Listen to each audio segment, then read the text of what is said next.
Freudiana Radio, la voz psicoanalítica del mundo.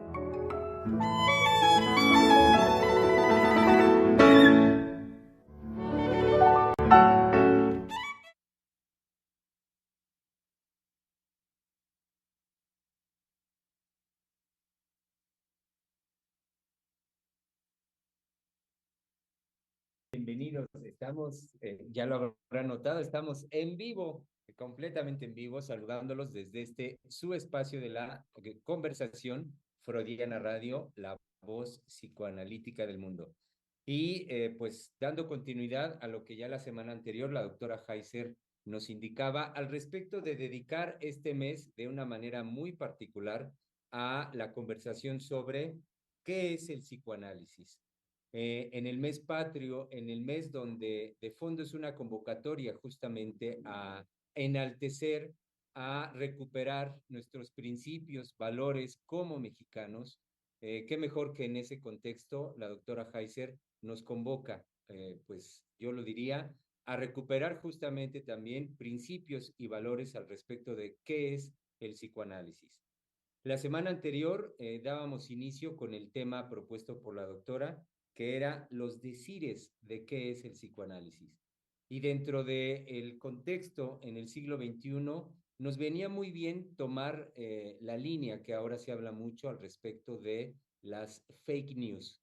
Sabemos esta línea que se divulga mucho en medios masivos de comunicación y también, ni qué decir en las redes sociales, las noticias falsas y cómo esta vertiente está ya gestando ideología, crea un campo ideológico particular hoy en día, no solo en nuestro país, es a nivel mundial, y hay que decir que es una vertiente ideológica que tiene desde su creación fines muy particulares, fines político-económicos, de los cuales es menester para nosotros, para el mundo entero, estar informados al respecto de ello, y que en ese sentido el campo psicoanalítico pues no queda exento de estas influencias.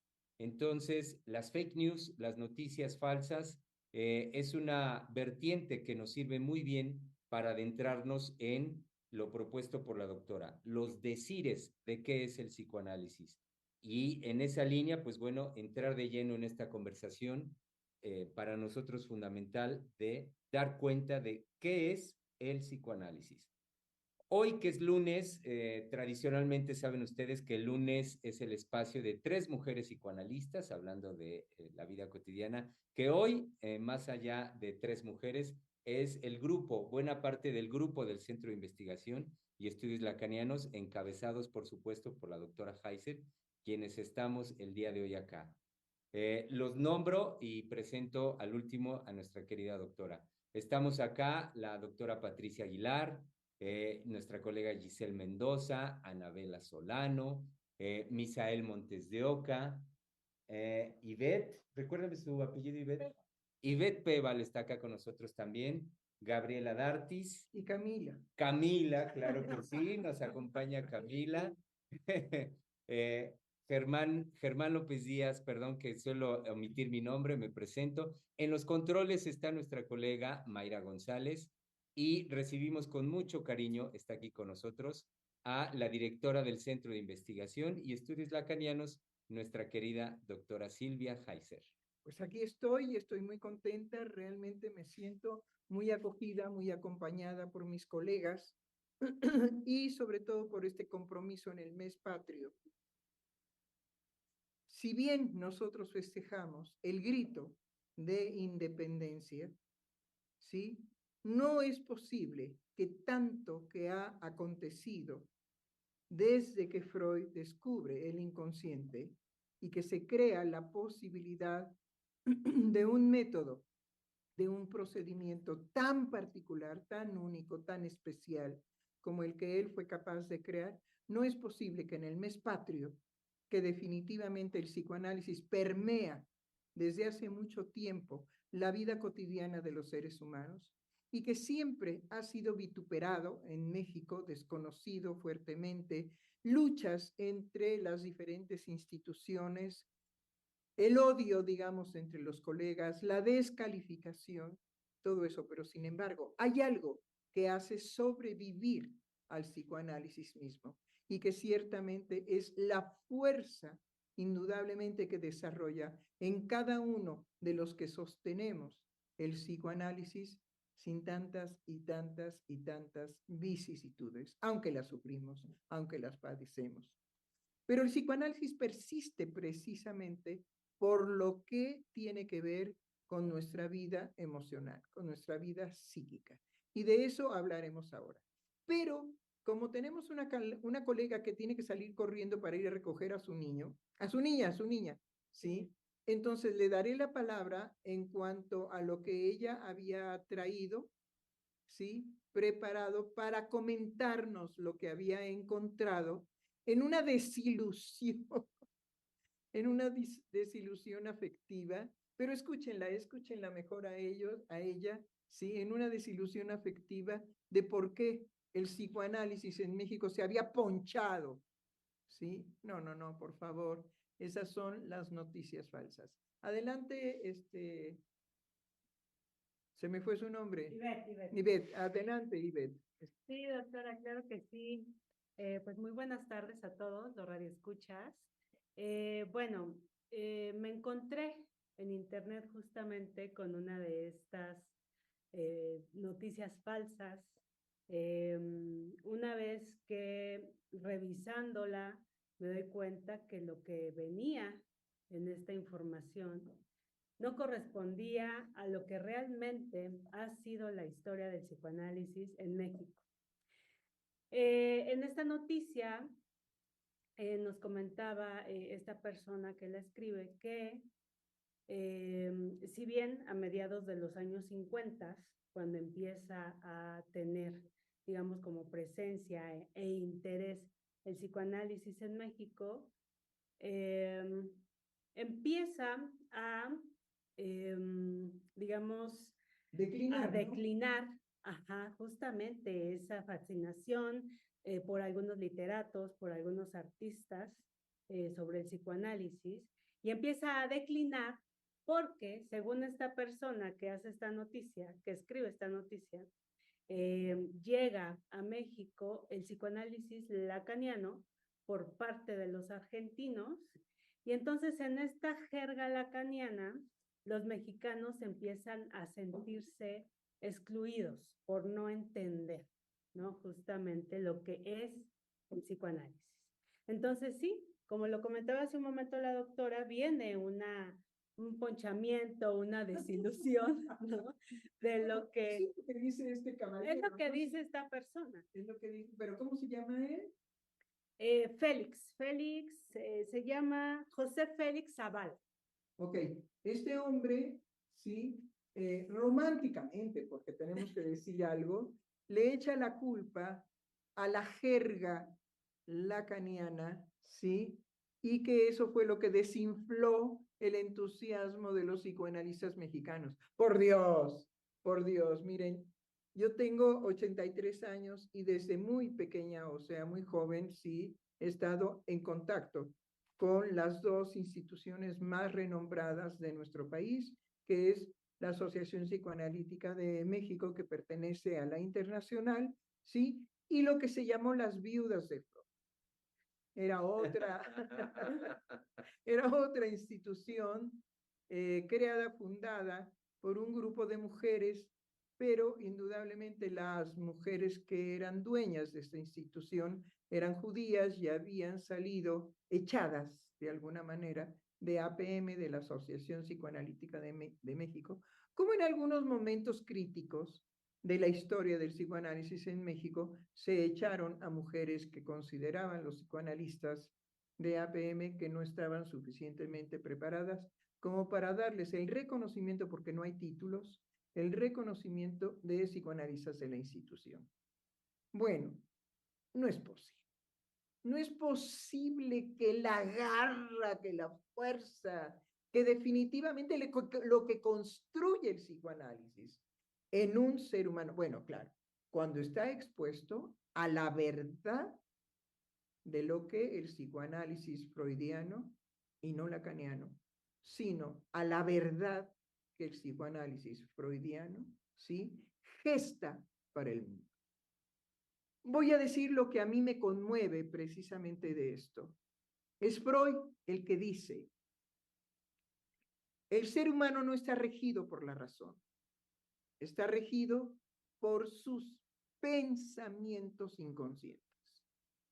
Y órale, que ahí se abre, se hace un parteaguas, porque entonces Descartes queda colgado, pues como se dice aquí, de la brocha. Porque todo el desarrollo, digamos, del pensamiento de Descartes hasta nuestros días, indudablemente que habla no solamente del ser, sino de la razón. Y la razón ha sido, en el campo de la filosofía, venerada como la condición, la característica de los seres humanos. Sin embargo, a la hora que yo digo que tengo miedo, no hay razón que me ayude. Y que puedo decir, tengo miedo de que tiemble, porque he vivido ya la posibilidad de vida después de haber estado enterrada en un terremoto de la Ciudad de México. Y que eso, quién sabe si sea curable o no. Lo que sí sabemos es que el psicoanálisis no pretende una cura. Lacan en eso es brillante cuando dice, no se trata de curar a nadie de su inconsciente, porque eso no es posible.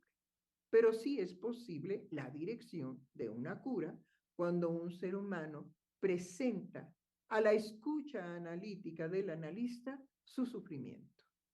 Y he ahí la gran aventura para el psicoanalista, porque el psicoanalista no es un profesional. El psicoanalista no se forma como psicoanalista en ninguna universidad.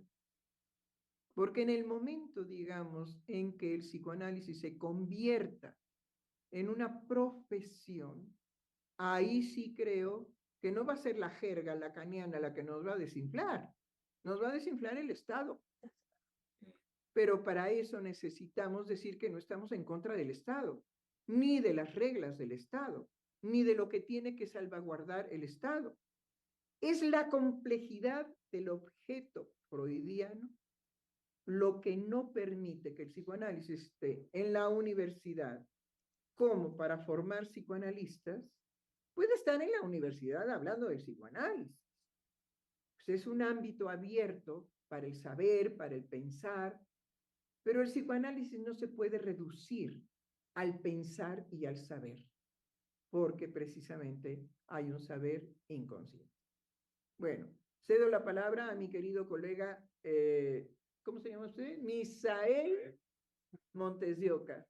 Sí, ahorita que la escuchaba, doctora Coregas, es como este gran parteaguas en la historia de la humanidad y sobre todo también de la ciencia. Como usted va nombrando todo lo que va cayendo, la razón, la certeza, la academia, la posibilidad incluso de educar, y que de eso, bueno, la humanidad pues, ha hecho esfuerzos por recuperarse después de este golpe narcisista. Pero por eso no es posible que el ánimo, más que ánimo, todo lo que desencadena y despierta el psicoanálisis esté en México, ¿cómo era? Aplastado o acabado. Desinflado, Ponchado. ponchado. Sí, Entonces acá, los psicoanalistas que no eran de orientación lacaniana, porque mi colega dijo psicoanálisis lacaniano, eso no existe. Bueno, así lo menciona esta persona. A mí eso no me importa, no existe. Claro, sí. Y basta con ir a las universidades y también cuál es el entramado de la historia del psicoanálisis en México. Pero permítame hacer una observación, ¿sí? ¿Por qué responsabilizo a mi colega de que ella fue la que nominó psicoanálisis lacaniano? Porque cuando un psicoanalista toma la palabra, no puede escudarse en que lo dijo. Es ella quien lo menciona, aunque sea el decir del otro. Hubiera tenido que haber hecho la salvedad de, bueno, no existe psicoanálisis lacaniano, pero este hombre dice que el psicoanálisis es lacaniano, para ella diferenciarse del decir del otro. Bueno, vean que no se Sí. pasa ni una, ¿eh? No, y creo que justamente esto que acaba de suceder así en vivo y a todo color Ah, pues de eso nos se lleva trata a Freudiana la... Radio. Claro. Freudiana Radio no es una radiodifusora, Ujú. ¿sí? De la convención. No es una radiodifusora en cuanto a representar lo que no somos. Claro. Nosotros somos seres caídos, seres que nos equivocamos, no caídos en la situación del pecado mortal. No va por ahí, no, por favor.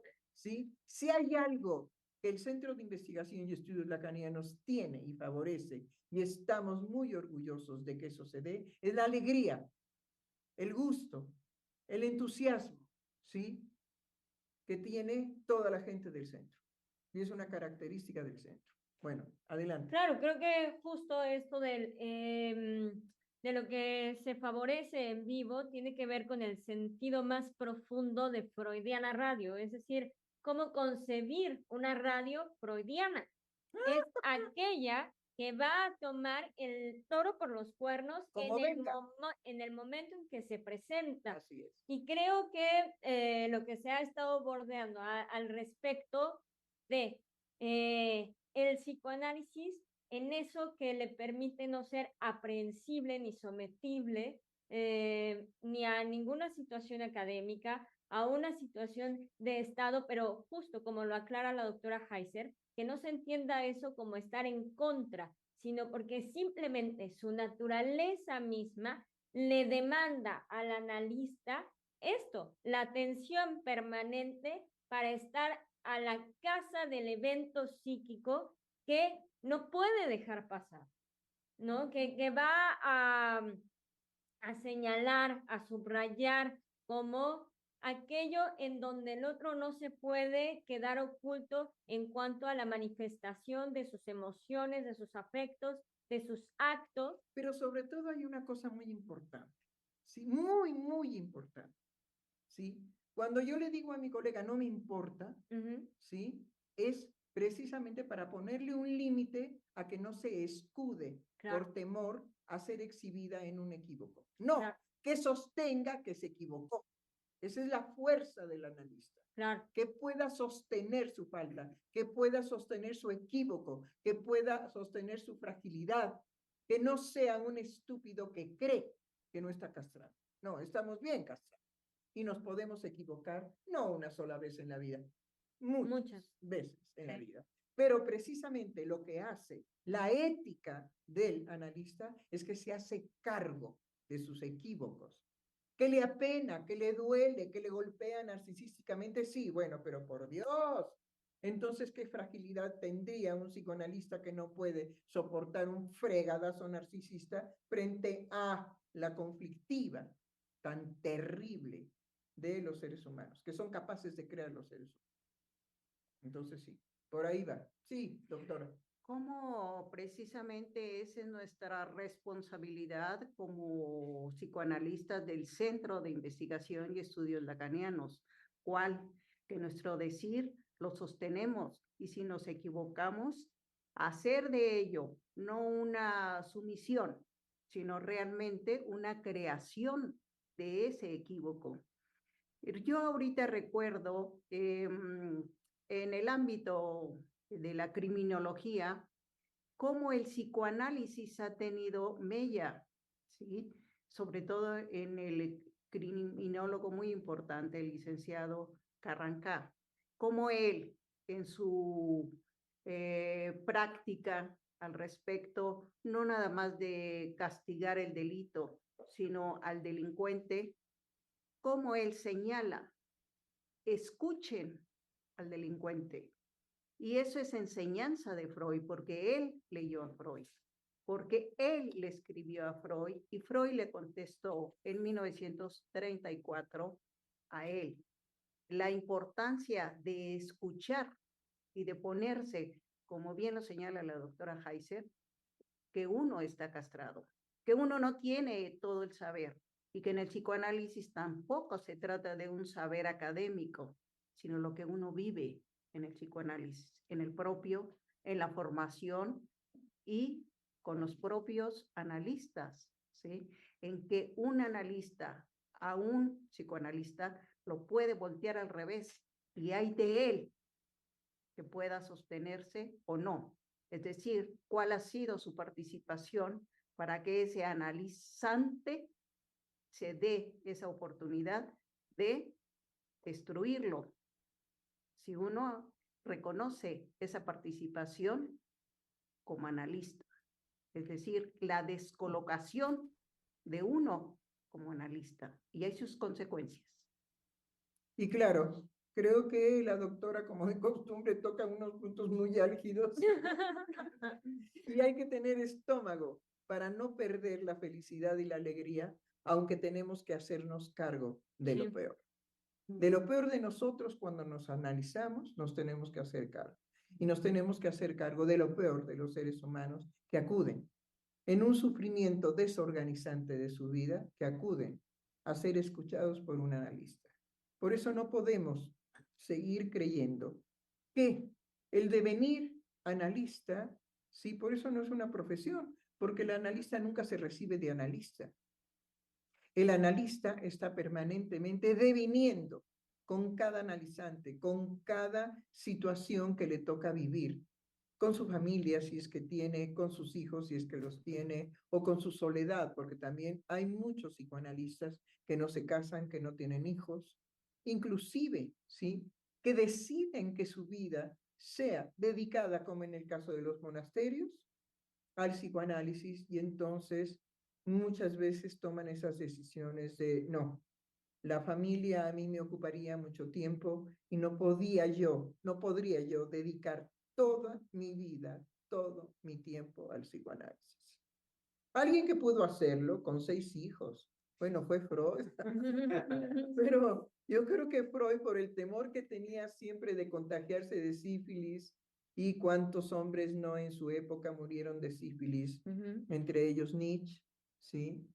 Y tenía tal pavor que, bueno, no, nunca visitó los burdeles, pero bueno, sí llegó a corretear a su cuñada. Son las malas lenguas lo que lo dicen. Pero aunque sean malas lenguas, a mí me parece que entonces nos presentan un Freud, ¿sí? Hombre normal. Genio, indudablemente que genio. Lo que él le da a la humanidad es todavía no reconocido ni concebible por todos los que estamos aquí en este ajo, en este ambiente que nos gusta estar.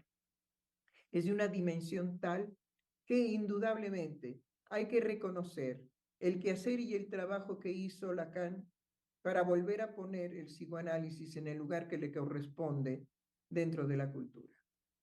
Pero sabemos que Lacan mismo fracasó y que Lacan fue tan ético que dijo hay que cerrar la escuela. ¿Por qué? Porque la escuela no es y no se produjo lo que yo esperaba. Es el pedido, me parece que amoroso de Jacques Alain Miller y otros, lo que permite que Lacan entregue su obra y su historia a su yerno Jacques Alain Miller, porque él había demostrado desde muy joven, como alumno de Althusser, una diferencia que después va a aclarar en relación qué es lo óntico y qué es la ontología. Bueno, dejo la palabra a otro porque yo tengo que tomar agua. Ahorita que escuchaba, doctora, cómo es sostener la pasión, un analista, cómo se sostiene un analista en su pasión. Y lo que cuando escuchaba también a mi colega, la doctora Patricia, es como en México los psicoanalistas han y hemos sostenido el campo, pero también otros, es decir, sostenido a médicos psiquiatras, a filósofos, en las discusiones, es decir, bueno, a la psicología también. Entonces, el psicoanálisis no está en este apachurramiento, porque sí, siempre ha habido psicoanalistas en México, que en esta pasión también que mencionaba la doctora Patricia, y usted, doctora, es como el psicoanalista pues, se entrega a esa pasión y la sostiene. la sostiene por el resto de su vida, Sí. ¿no? Pero es, en particular en México, es como este gran, bueno, este campo que menciono, ha sido sostenido por psicoanalistas e incluso ha hecho su fuerte entrada, e hizo su fuerte entrada al arte, ¿no? Aquí en México. Los muralistas, el surrealismo, las ideas de Freud inspiraban lo que ahora podemos ver, ¿no? En los grandes murales. Entonces, basta con pasear por donde les gusta, Castillo de Chapultepec. Hoy se me escapan, ¿dónde hay más? El Poliforum, la obra del Poliforum Siqueiros, es una obra completa de muralismo. Ciudad Universitaria, también. Entonces, creo que estas fake news que se dice del psicoanálisis y de los psicoanalistas, pues bueno, hay que invitar a los radioescuchas a no dejarse influenciar por estas fake news, porque basta entrar, por ejemplo, al ámbito universitario, donde los jóvenes, cuando escuchan el psicoanálisis, Bueno, se apasionan. ya que tocó usted el punto candente, habíamos dicho los decires del psicoanálisis, pero como en el siglo XXI, la sugestión en el siglo XXI son las noticias falsas. Pero la tarea que nosotros tenemos todo este mes es dilucidar cómo se utilizan las redes para precisamente lograr una enajenación por medio de la sugestión, ¿sí? Una enajenación y llevar a la masa que no piensa, porque solamente a la masa que no piensa, ¿eh? No todo el mundo es sugestionable. Eso lo probó Freud, digamos, con muchísima dificultad. No hay gente que pueda ser hipnotizada por el solo hecho de que quiera curarse de alguna angustia o de algún sueño terrible que la marcó de por vida, ¿sí? Porque hay sueños que marcan a los sujetos de por vida. Entonces, lo que nosotros tenemos para todo este mes de diciembre es sí, conversar, hablar, discutir, corregirnos, atropellarnos, ¿por qué no? Aquí no se levanta la mano, aquí se levanta la voz. Sí, y entonces resulta más fresco, más divertido, más real, más verdaderamente, sí, un quehacer entre humanos, un quehacer entre colegas, un quehacer entre psicoanalistas. Y ya que tocó el punto nuestro querido colega, Misael Montes de Oca. Oh. Yo le preguntaba hace un momento antes de entrar al aire, ¿cómo fue posible llevar a Trump a ser el presidente de los Estados Unidos? Y bueno, no lo vaya a explicar ahora, porque entonces se nos acaba se nos acaba la leche para todo el mes. ¿Sí? No, entonces tenemos que a cuentagotas, vamos a tener a nuestro público a cuentagotas, porque además es muy interesante cómo lo lograron. Y es por medio de noticias falsas o la nueva forma de sugestión en el siglo XXI. ¿Sí? Y hay que ver, bueno, me contaban una anécdota de las reacciones en contra de López Obrador, ¿no? ¿Sí? Una, no colega, pero una amiga en un lugar de provincia que no quiero mencionar, ¿sí? Para que no haya una carga despectiva. Ah, sí, claro. No, no, no, no, no, no. Sí, cómo no, pues claro, ahí sí se cuecen las habas de esa manera. No, no, no, por eso no digo el nombre. Pero estaba en una reunión con amigas y entonces una de ellas les dice, bueno, ¿cómo reaccionarían ustedes si en este momento se nos aparece aquí López Obrador? ¡Yo me mataría! Y ella se paralizó. La rapidez de la respuesta de esta mujer. Ella se paralizó. No pudo seguir el juego que ella pretendía. ¿Sí?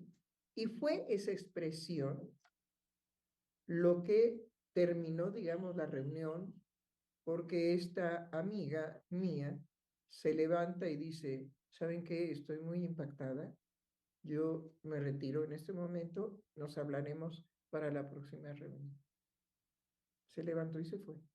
Del impacto que le causó. ¿Por qué? Pues porque para ella había un absoluto desconocimiento de reacciones de muerte hacia el señor presidente de la República. Todavía puede matarlo, digamos, durante el año que le queda. Ajá, pero la reacción fue verdaderamente desastrosa. Entonces, vemos cuáles son las consecuencias de las noticias falsas, y por eso las noticias falsas es la nueva forma de la sugestión del siglo XXI. A eso nos dedicaremos todo el mes, ¿eh? Y es muy interesante que venga por el lado de lo falso de la noticia. Y yo ahorita lo asocié a un trabajo que estuve leyendo de Freud que se llama Psicoanálisis y Telepatía, en donde justo presenta dos casos de profecías que no se cumplieron. Y él lo subraya, las profecías no se cumplieron. Sin embargo, de lo que yo pude captar de la lectura de este trabajo, hay un estado del sujeto que queda ligado a la profecía, aún aunque sabe que no se cumplió la profecía, va y la comunica a su psicoanalista, que eran pacientes de Freud.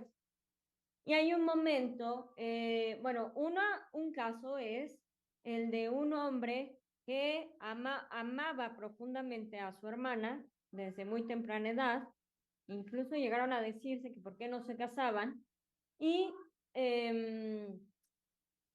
Freud señala muy, digamos, delicadamente que la situación de amor estuvo gobernada por la ternura, lo cual no permitió que el trato entre hermanos sobrepasara los límites puestos por la relación consanguínea. Entonces, más adelante, en la vida de los dos hermanos se presenta un pretendiente de la muchacha accede a la pretensión de este chico. Como no era un hombre de fortuna, la relación es rechazada por los padres y recurren al hermano para hacer el conducto de comunicación de la pareja. Finalmente, este hombre pretendiente tiene herencia de una buena fortuna, por lo cual puede tener el acceso a casarse con esta Ya muchacha. tenía lana. Ya tenía dinero, ya se podía casar. No, en México se dice la. Y hay un momento en donde el hermano y el novio, o sea, el cuñado, entre cuñados, hacen un viaje, están en riesgo de muerte en un acantilado, lo cual Freud le interpreta a su paciente como un intento de suicidio y de asesinato, los dos, de asesinar al cuñado y de suicidarse él. Sí, morir finalmente los dos en un accidente. En un accidente. Y más adelante, Freud nos comunica que hay una sesión en donde su paciente le habla de una profecía de una vidente, que más bien era una medium, que se le daba una fecha, que se entendía que era una fecha de nacimiento, y ella hacía una profecía al respecto de la persona, no pedía ni nombres ni nada más que una fecha de nacimiento. A ver si Ajá. entendí bien. El hermano va con una medium. Sí, tiene contacto con una medium, no va específicamente con una medium, tiene contacto con una medium en un viaje de estudios en el que está. Ok. Tiene contacto, había una medium, va con la medium, bueno, sí, acude a ella y le da la fecha de nacimiento del cuñado. para que profetizara únicamente con ese dato, Exacto. ¿sí? ¿Cuál sería el Y destino? no, del cuñado. Genial, ahí están todas las buenas intenciones del hermano. Hay una cosa muy interesante, la interrumpo, hay una Ujú. cosa muy interesante en el decir, digamos, de Freud. Estos hermanos que se amaban y que en algún momento dado pensaron en por qué no podían casarse, ¿sí? Porque el amor era realmente profundo, serio, fuerte. Ajá. ¿Cómo? Ah, oí una voz. Bueno, eh, lo que dice y señala muy bien Freud, y por eso la interrumpo, Sí. es que nunca llegaron a ningún escarceo sexual, simple y sencillamente porque el amor que ellos se tenían estaba impregnado de ternura. Ujú. Recordemos que el amor verdadero siempre desencadena la ternura. Hay una diferencia, pero verdaderamente tajante en las relaciones amorosas, que una cosa es coger y cogerse y otra cosa es hacer el amor. Cuando se realiza el hacer el amor, la ternura está en juego. Y por eso la experiencia de satisfacción corre por otros caminos, los cuales permitirán que existan los amores eternos. Porque en esta desbandada, digamos, de la propuesta de la sexualidad humana en el siglo XXI, podríamos pensar que el porcentaje mayoritario de los discursos, ¿sí?, en las relaciones sexuales no es el amor. Es simplemente la consumación de un acto que me permita a mí descargarme de una tensión. Claro. Adelante. Ujú. Sí, totalmente. Y me parece muy importante la puntualización que hace la doctora Heiser, porque es, ahorita que yo termine de hablar de esto, creo que es el eje de lo que va manteniendo una dialéctica en cuanto al deseo, me adelanto, al deseo de muerte del cuñado, bueno, del hermano hacia su cuñado. Claro. Es lo que lo va a dinamizar. Pero bueno, la cuestión es que cuando el paciente se lo comunica a Freud, lo primero que Freud señala es, yo omití llevar análisis ese decir de mi paciente, la profecía. Ay, perdón, yo suelo pegar. En la mesa, pero Omití, muy honesto. sí, Sí. omití llevar a un análisis este decir de mi paciente. Freud habla de un cierto, lo voy a decir así, impacto, pero no es muy claro, o al menos a mí no me quedó muy claro, cómo fue, digamos, la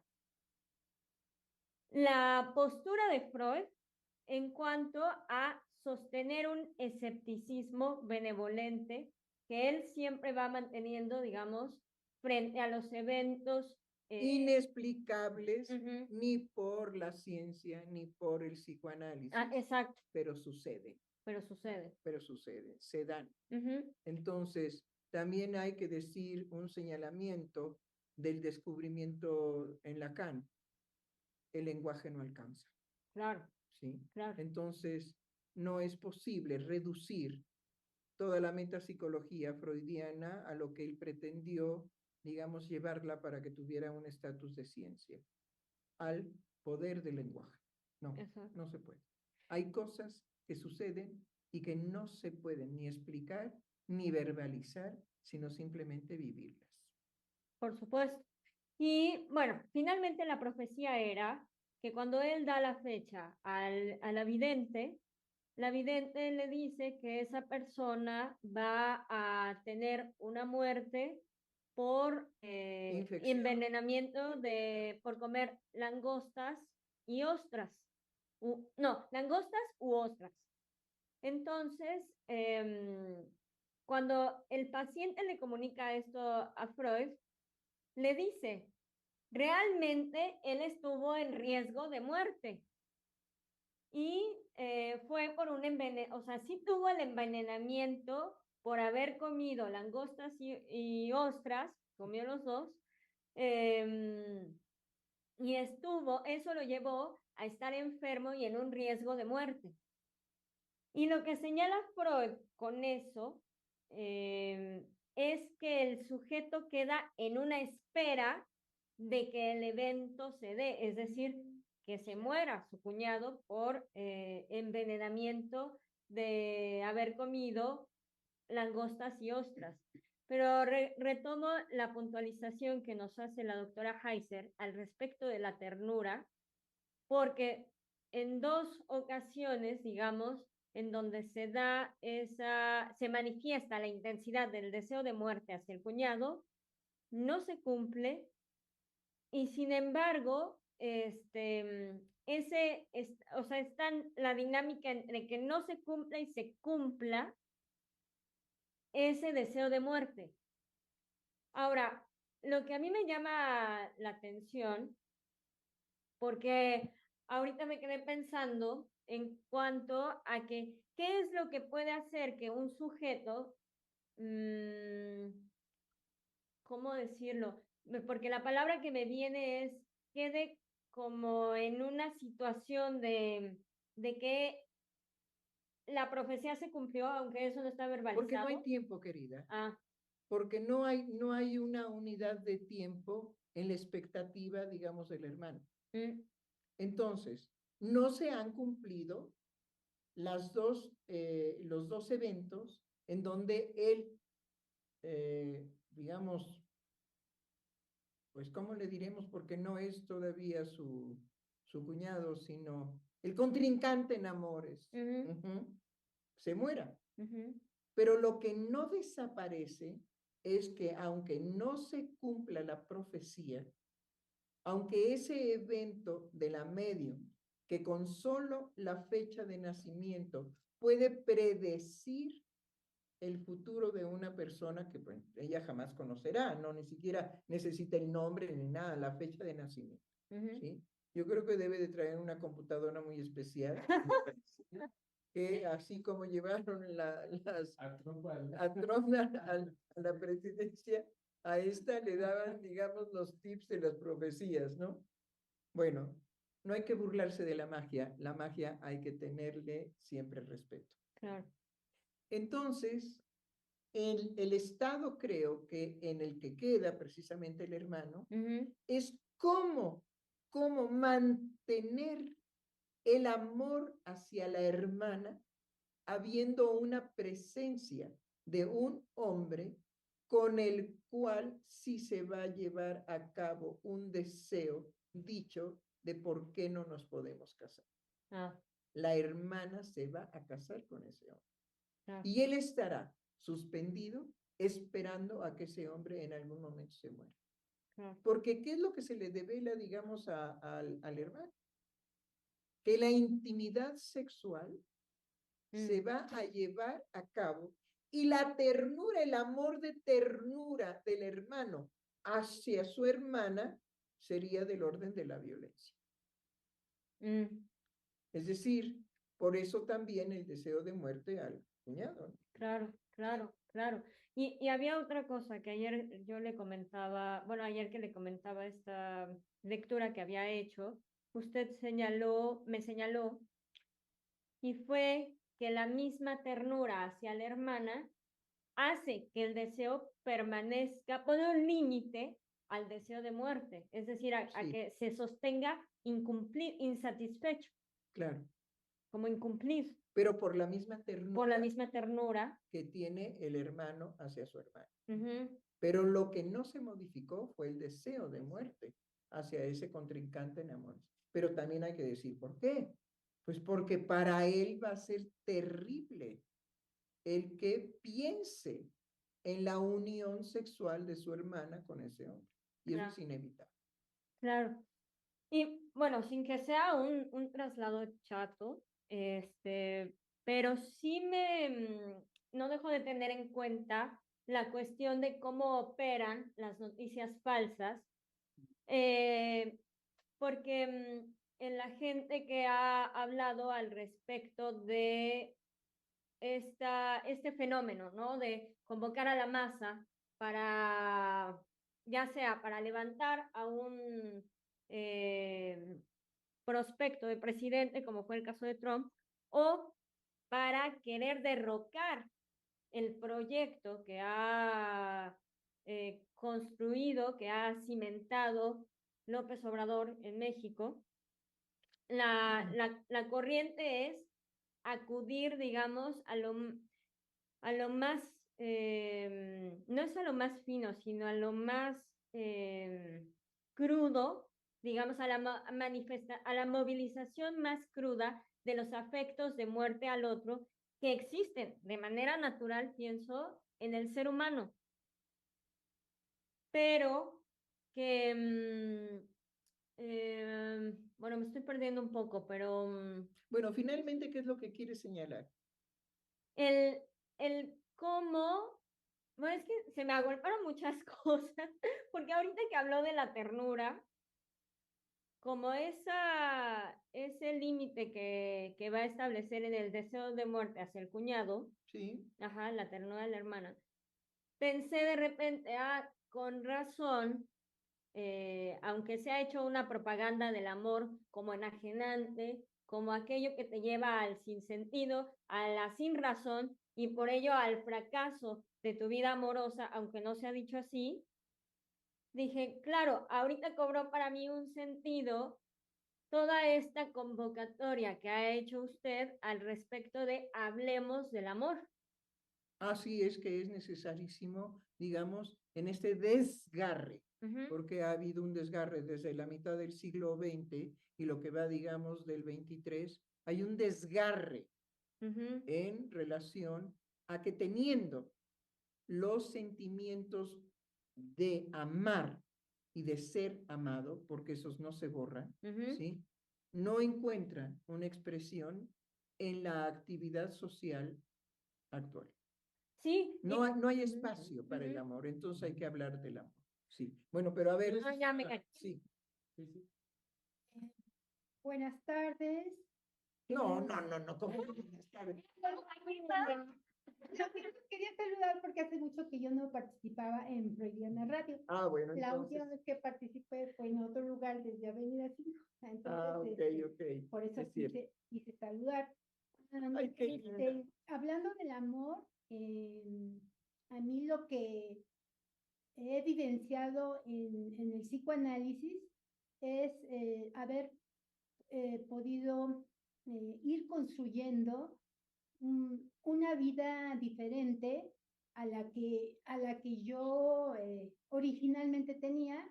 Sí. Y cómo el psicoanálisis me fue quitando todas las máscaras pues, de mi narcisismo, de mi yo, o de mi egoísmo, como se le quiera llamar, a una respuesta muy profunda que amorosamente el psicoanálisis y Freud hizo esa gran obra hacia el mundo, hacia la humanidad y en el fondo hacia al ser humano, que tiene esa posibilidad de elegir desde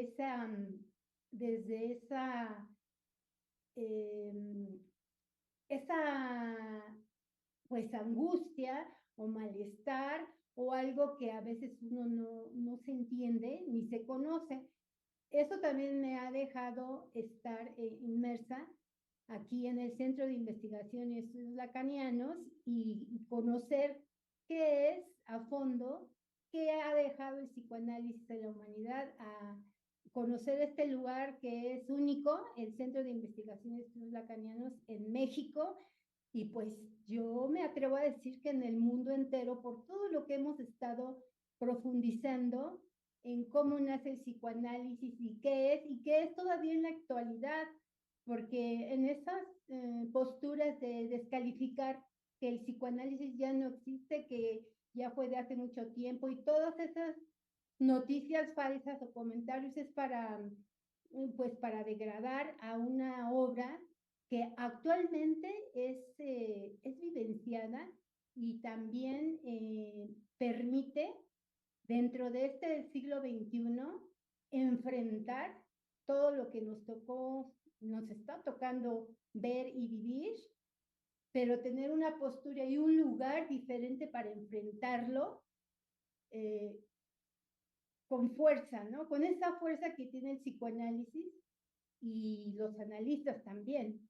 Entonces, es una apuesta a que estamos firmes ante las noticias falsas de todo tipo, porque ahorita en este siglo toda información que corre en diferentes ámbitos es para degradar al ser humano.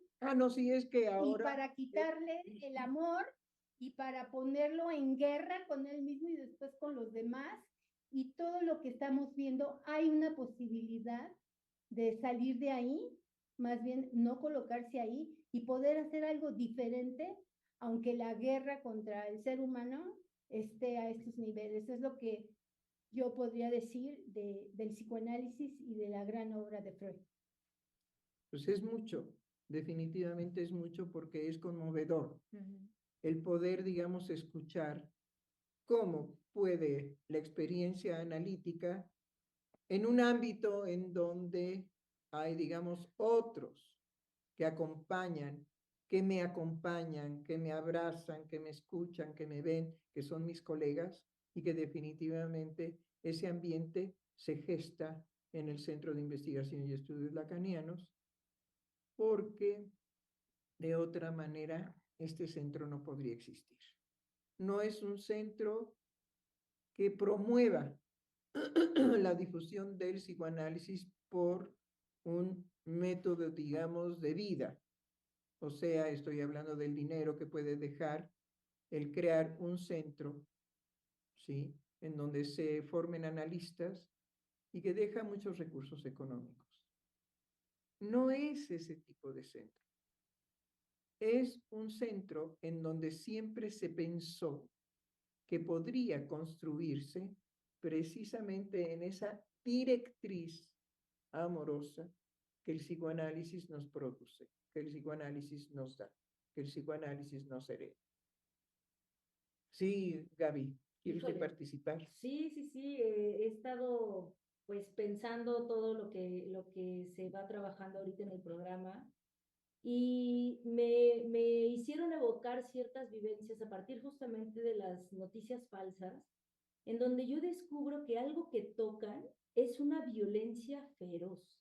A veces no importa tanto el contenido, sino me parece que un efecto que produce una violencia falsa, una noticia falsa, es una violencia que va desde lo más puro, en donde el mismo sujeto que la experimenta no está consciente de todo el material que está jugado y por qué esa noticia particular te enciende tanto. Ese es un punto nuclear que esperamos poder dilucidar a lo largo de este mes, porque estamos siendo movidos, manipulados a partir de un toque, como usted lo dice. ¿Por qué una noticia falsa puede producir una intensidad de asesinato al otro? Y que, ojo, cuidado con lo que estamos movilizando por medio de los algoritmos que logran movilizar al ser humano de la vida cotidiana, no a todos, pero de la vida cotidiana, lo pueden movilizar a tener un deseo de muerte incontenible, ¿sí?, hacia el otro. En eso vamos a estar. Bueno, no sé, creo que nos hemos pasado de hora. No, doctora, tenemos todavía algunos minutos y aprovechando, me gustaría darle lectura a mensajes que recibimos de nuestro público. Alejandra Calixto nos dijo: doctor Aguilar, qué alegría escucharla. Saludos a todos. Se comunica también nuestro colega Óscar Hernández y nos dice: hola, doctora Heiser, buenos días y buenos días a todos los colegas del Centro de Investigación. Me pongo a pensar en un recurso que tiene el ser humano en la fantasía y cómo estas fake news vienen muy bien para cubrir aquello fino que se ha tocado en la vivencia. Una defensa que de eso no se quiere saber nada. El psicoanálisis es muy duro en lo que devela, en lo que cuestiona. Es incómodo. y simultáneamente es una posibilidad de creación frente a aquello que nos trasciende. Muchas gracias, Oscar. Qué padre oír a los colegas. Este colega vive en Pachuca, Pachuca Hidalgo, ¿sí? Y entonces, pues qué padre que nos comparte precisamente este pensar. Y el último mensaje del día de hoy, doctora, llega por parte de, dice Capi, y dice, es un gusto y placer escuchar a la doctora Silvia Heiser y sobre todo que los programas sigan siendo en vivo. Les mando un fuerte abrazo a todos los integrantes de CIEL. Gracias por las aportaciones que nos brindan. Atentamente, Sinue Alejandro Alfaro. ¡Ah, qué bien! Sí, muy bien.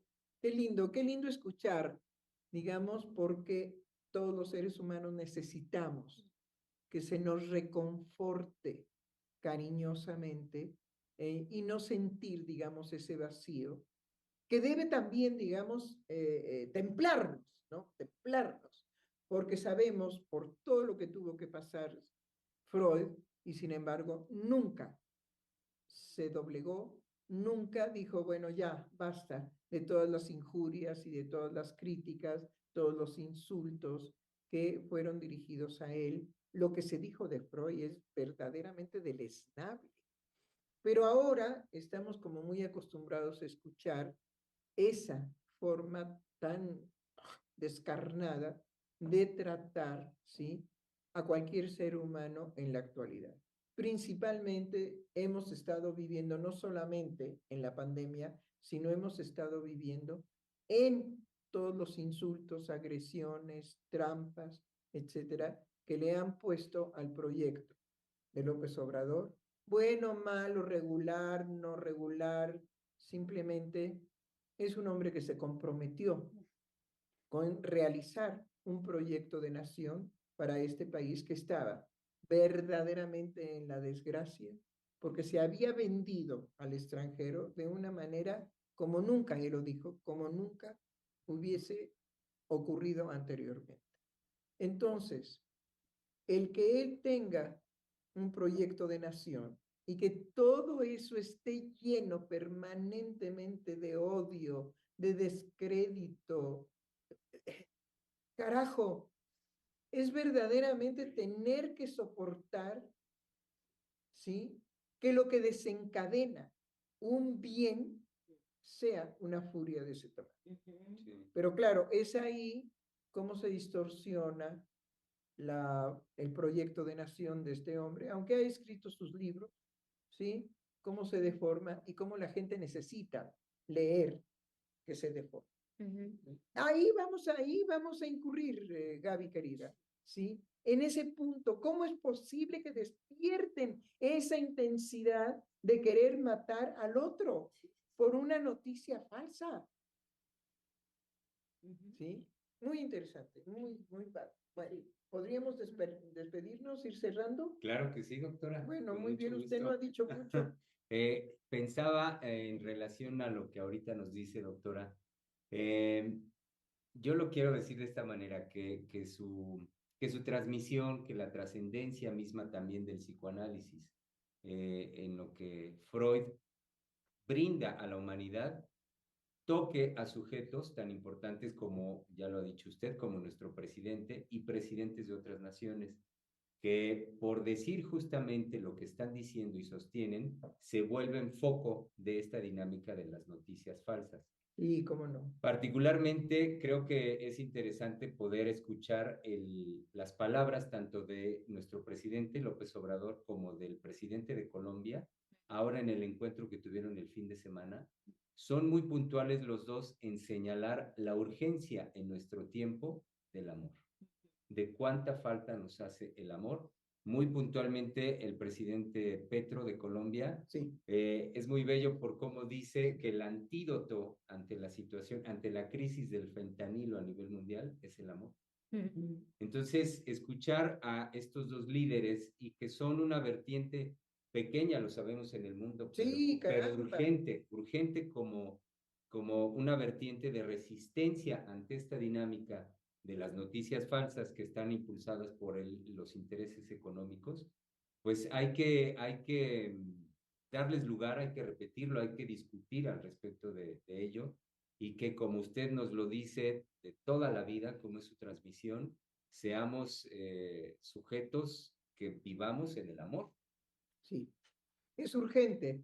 Y qué hermosa frase, que la forma de combatir, y creo que con eso podemos cerrar, Sí. que la forma de combatir el daño enorme, gigantesco e irrecuperable que le pueden hacer a los niños, que le pueden hacer a los adolescentes, que le pueden hacer, digamos, a los ingenuos, a los que apenas están despertando a la vida, ¿sí?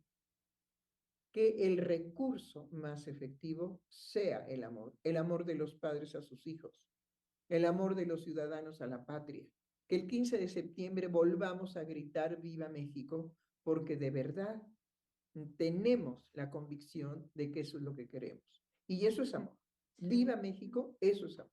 Entonces, sí, el fentanilo se puede vencer con descargas amorosas, pero de ese mismo, digamos, intensidad.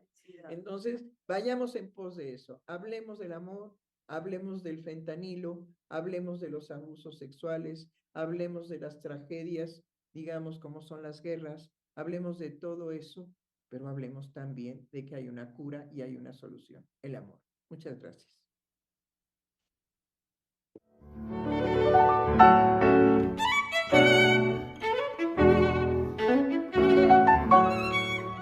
Freudiana Radio, la voz psicoanalítica del mundo.